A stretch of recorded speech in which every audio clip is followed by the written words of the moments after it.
Sasa kuna watu wanasema kwamba Uislamu umefika mashariki ya Afrika mwanzo kabla hujafika Madina. Kama ukikusudia pale Habasha fanaam, ama ukikusudia Pate na Pemba na Unguja, Kilwa na sehemu nyingine, inahitaji dalili hili. Inahitaji dalili, si masala ya kusema inasemekana, sababu katika tarehe sasa tuende mambo ya tarehe ya Kiislamu kwamba inasemekana. Yasemekana hapo kale hakuna habari inasemekana katika tarehe ya Kiislamu. Zungumza kwa uhakika, wamefika hawakufika.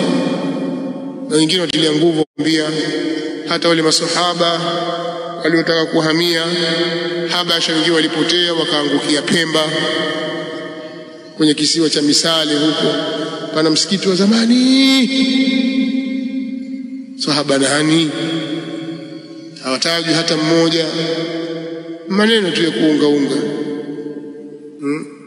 Na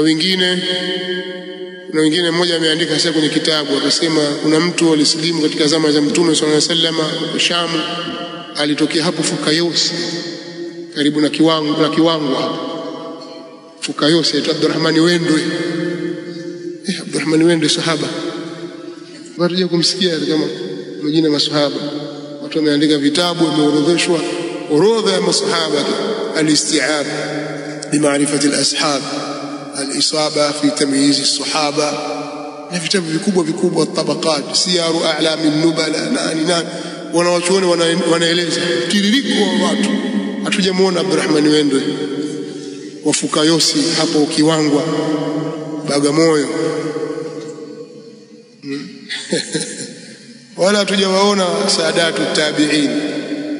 Lakini kauli iliyokuwa na nguvu kwa kiasi fulani kwamba Uislamu ulifika mapema katika ukanda wa Afrika ya Mashariki, na inasemekana katika wakati wa Abdul Malik bin Marwan kuanzia mwaka 75 mpaka 85 Hijiria, Uislamu ushaingia katika baadhi ya miji bilkhususi Pate. Hiyo kauli iko na ina wajihi fulani kwa sababu hutajwa katika vitabu vya tarikhi. Ama maeneo mengine yanahitaji ushahidi.